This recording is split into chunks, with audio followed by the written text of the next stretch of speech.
The hotel scenes of the Velvet Paw of Asquith novels, also known as the Duvin books, by Thomas Corfield. Read by the author.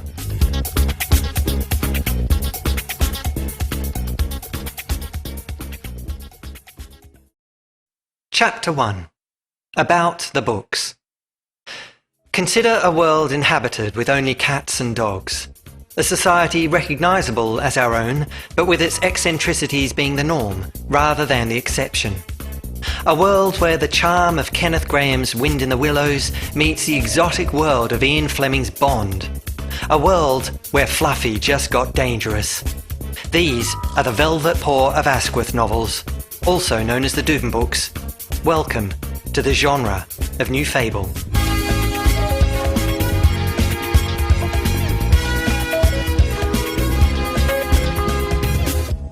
The books follow Oscar Teabag Duvin, a secret agent who believes he's more a poet than a spy, in a series of international jet-setting adventures involving greed, espionage, and the odd foray into professional cheese shaping.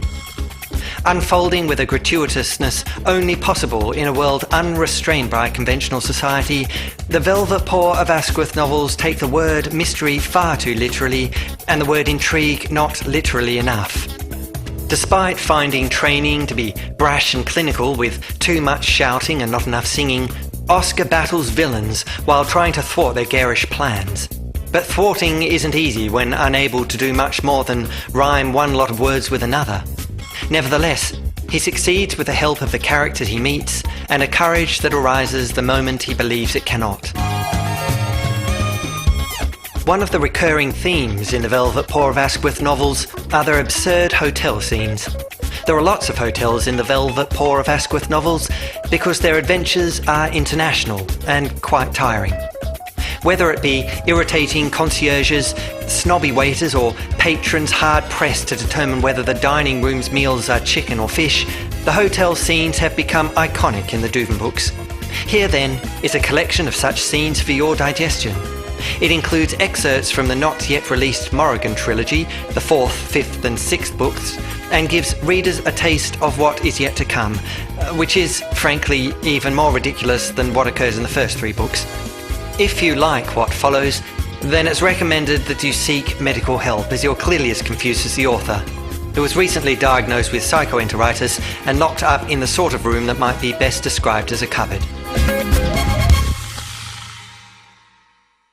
From The Purging of Ruen, Chapter 13, in which Oscar returns from a day of traipsing around the beautiful seaside city of Ruen, only to find the hotel he's been staying at has been cordoned off in preparation for an exclusive dinner for the city's councilors. Oscar frowned at a sign in Hotel de Ruen's foyer. It was not a particularly complicated sign, nor was it confusing. It only had 6 words, and 3 of them were one syllable. He frowned because he was thinking about things that were complicated. His bizarre conversation with a cycloptic dog and a freak encounter with a manure-smearing cat. The former hinted at something unruly brewing, while the latter provided an illustrated example. The sign wasn't helping him understand either, which only highlighted his day's frustration. He'd spent most of it perusing cafes, all of which made excellent hot fin, but had offered no further curiosities. In them, he deliberated his options, which ultimately revolved around perusing more cafes. He'd asked waiters about poo-smearing animals and nasty things brewing, which they assumed were references to their cafes. As a result, he'd been thrown out of them, which was another reason for the number of cafes frequented. After a day unconstructive and indiscreet, Oscar was left convinced he was about as useful as a bucket with no bottom. And he failed to recall any catacombs training regarding bottomless buckets. The manure scrawling had been rinsed away, and its author was about as famous as one of his poems. Were it not for the audience who'd seen the graffiti, he might have dismissed the encounter as dream. Moreover, a day spent wandering through the city had revealed nothing to illustrate Horace's concerns either. Indeed, Ruen seemed wonderful, particularly if one aspired to being thrown from cafes. He sighed, feeling to have pieces of puzzle from 2 completely different puzzles. He was keen to throw them back in the boxes and go home, but he was on Curiosa, so he couldn't. And anyway, he didn't have the boxes either. Instead, he continued glowering at the sign. He wondered whether Horace's offer of ear consolation might elucidate more clues, but felt the dog had already divulged more than intended. Perhaps he could admit to being a Velvet Paw of Asquith, but because that would be about as discreet as wiping feces on a wall, he refrained. Disheartened, he realised that tomorrow he'd probably just peruse more cafes. He read the sign again. Dining room closed for private function. He scowled. It might as well be referring to his competence, except that he didn't have any. After a day of being useless, he'd been looking forward to another excellent meal of food to compensate. "Are you having trouble with it, sir?" a staff member asked. "I'm sorry?" "The sign," the animal said, pointing at it. "Are you having trouble with any part of it in particular?" "Trouble?" "Yes, it's just that you've been staring at it for some time, and I was wondering what bit of it you were struggling with." "I'm not struggling with any of it, thank you," Oscar said, not in the mood for convivial hoteliers. Not with the sign, anyway. "Are you certain? You've been looking at it for quite some time." "I was thinking about something else." "In relation to the sign?" "What?" "Were your thoughts in relation to the sign, perhaps?" "Are you trying to be annoying?" "No, not at all," the animal assured him. "It's my job to ensure that things at Hotel Ruen run smoothly. Here, let me help you." He proceeded to read the sign aloud, stopping at each word and peering at Oscar to ensure he understood. "I can read perfectly well," Oscar said. "I'm just disappointed that I can't dine here tonight." "So your thoughts were in relation to the sign?" "No," said Oscar patiently. "The comment was an adjunct to your recital, not an explanation for its need." The animal blinked at him. Fed up, Oscar said, "One of those words is very badly misspelt. Can you tell which one?" When the animal turned and perused the sign, Oscar fluffed his pantaloons in annoyance and strode to the lift. After it pinged, he got in and rose 2 floors to alight no more appeased. He trudged along the hallway, muttering things about signs that are muttered for a reason. Inside his room, he stood bereft of ideas, finding again that peculiar limbo of arrival even more than he'd found upon arrival. He wandered to the window and slumped his chin upon a paw. Purple shadows of evening had grown long, and beneath them, couples strolled along the foreshore. Waves crashed in thump and hissed in retreat, leaving him to find that strange relief from immediacy that dozing affords. Encumbered and shackled, I'm weary in wait. Afternoons spent in a peculiar state. For betwixt the hours I did try to discern, yet arrive home with nothing, for nil have I earned. The verse took him by surprise, and when he tried recollecting its stanza, was unable to. Not that it mattered, as he had little inclination to write it down. Outside, faint bruised strobes began lighting darkness, growing brighter until becoming a distinct flashing. He stared out the window to see police cars arrive and mount the pavement. From them, officers alighted.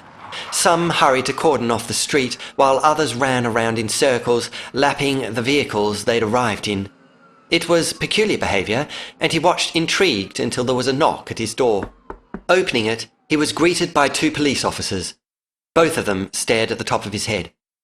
"Are you alone, sir?" one asked it. Oscar nodded. "May we peruse your rooms for reasons of security?" "I'm sorry, what?" "Your room," the second one said, still intrigued with his head. "May we peruse it for reasons of security?" Indignant at having his missing ears addressed, Oscar said, "In what way could repeating the question possibly serve as explanation?" "What?" He folded his paws. "If it is apparent that I have no idea what you're talking about," he said, "how can asking the same question after rearranging 2 of its words possibly improve my chances of grasping it?" The officers glanced at each other, doubting that hotel security sweeps involved giving comprehension lessons to strange cats with peculiar heads. "We were being polite," the first said. "What?" said Oscar, wondering if this might go on all night. "We were being polite. It was made to sound like a request even though it wasn't one." "Oh, now get out of our way so we can search your room." They were big and strong, so Oscar stepped aside. They checked his room very badly, under the mattress and behind the curtains, with one taking far too long perusing a waste paper basket, considering it was empty. He watched them with growing bewilderment, convinced that having no crime to fight left them in dire need of some. When he asked what all the fuss was about, they explained that the hotel was hosting an important private function and that they had to check for things, waste paper presumably. When inquiring who the guests were, he was told that it was none of his business, which Oscar advised was the premise behind asking. The officers, however, didn't care. When their search was complete, despite it being nothing of the sort, they thanked his missing ears and left. Intrigued, Oscar decided to have a look downstairs. He fluffed his pantaloons and donned a smart blue scarf before attempting to spike his fur into makeshift ears. The mirror suggested it worked on one side, though only from a distance, provided he didn't turn his head. But because it was impossible to get the spike symmetrical, he was left looking even more bizarre than when earless. He sighed, flattened his fur, and wondered whether he should wear a sign that read, "I know." When he arrived downstairs, the dining room had been cordoned off, as had half the foyer, and guests were being forced to leave in a manner bordering on deportation.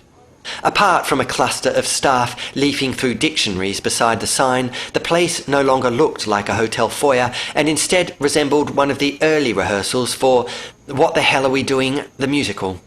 Caught in the tide of extradition, Oscar was bustled from the place to discover that things were even worse outside.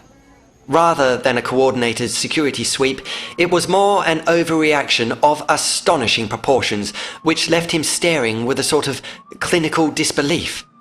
Police were everywhere. Their cars, flashing and bleating, filled the street. Between them, officers hurried, escorting guests and spectators in a manner that was clearly non-negotiable. Police vans arrived and squeezed between police cars until side mirrors broke and doors became wedged, which forced those in them to extricate themselves through windows. A lamppost was backed into and fell onto a van, the driver of which began sobbing when unable to release her seatbelt. Several officers went to her aid, some of which became overwhelmed themselves and accompanied her wails with an admirable chorus of their own. Oscar was pushed aside when police hurried up the steps with masses of cordoning tape and unrolled the stuff in a manner suggesting they intended to mummify the place. Several tried cordoning anything they could get their paws on, which included each other, resulting in some of the more severely tangled being forced to congregate on the pavement and wait for scissors. He was jostled again by several officers bounding down the steps who pointed at things while talking into radios, and then by others bounding up them who talked into radios while pointing at things. He was forced aside altogether when the foyer's pot plants were dragged down the steps, interrogated, and then arrested for loitering. It looked like a bizarre crime scene bereft of any crime. "Move along, there's nothing to see here." He turned to see another officer addressing his missing ears. "Tell me," said Oscar, his indignation bordering on criminal, "do they teach discretion particularly early in your training?" "I'm sorry?" the officer said, glancing at him in a more traditional manner. Oscar very much doubted he was sorry at all, and ignored him, which was appropriate considering the officer hadn't addressed him so much as the air above his head. "I said move along. There's nothing to see here." When a police car backed into another, mounted its bonnet and set off its sirens, Oscar looked at him in a manner suggesting he might like to retract the statement. "Nevertheless," the officer said, "no animal is to remain in the vicinity of the hotel this evening." "I presume that's to keep casualties to a minimum," said Oscar, an observation suitably illustrated when a police van backed over a second one and crumpled it, forcing the driver to arrest himself. The officer hurried away to cordon both. An argument erupted further up the street, where a police car had become wedged on the pavement after attempting to avoid becoming wedged on the pavement. Several officers tried lifting the vehicle. When unsuccessful, they decided to use a second car to drag the first free, which might have worked had the officer driving remembered to disengage reverse, but because he hadn't, the second was backed into the first and consequently shoved it halfway up a telegraph pole. While blame was appointed, a third police car arrived and tried squeezing past the first two. When forced to mount the pavement, blame apportioning was suspended as pavement mounting had been responsible for the problem in the first place. Although it managed to scrape past, it lost a door and 2 hubcaps in the process, which resulted in a small round of applause and a frantic issuing of traffic infringement notices between all involved. At the street's other end, an officer had locked his keys in a car, which was apparent when a senior animal began shouting at him and gesticulating wildly. When the first began sobbing, the gesticulations became even more avid, accompanied with screams that, if the car wasn't moved immediately, neither of them would have to worry about keys or gesticulations, wild or otherwise, for much longer. In a bid for reprieve, the sobbing officer pulled out his baton and smashed the car's window. Although this afforded acquisition of the keys, it set off the vehicle's alarm. This left the senior animal even more furious and his gesticulations bordering on epileptic, especially when the first refused to get into the car because the glass would hurt his bottom. While Oscar stared at the charade, a fire hydrant exploded and some furniture fell out of a window in the building across the street. How Ruen managed a non-existent crime rate with police like this was beyond him. It seemed Ruen ought to import a few criminals just to give the poor creatures something to work with.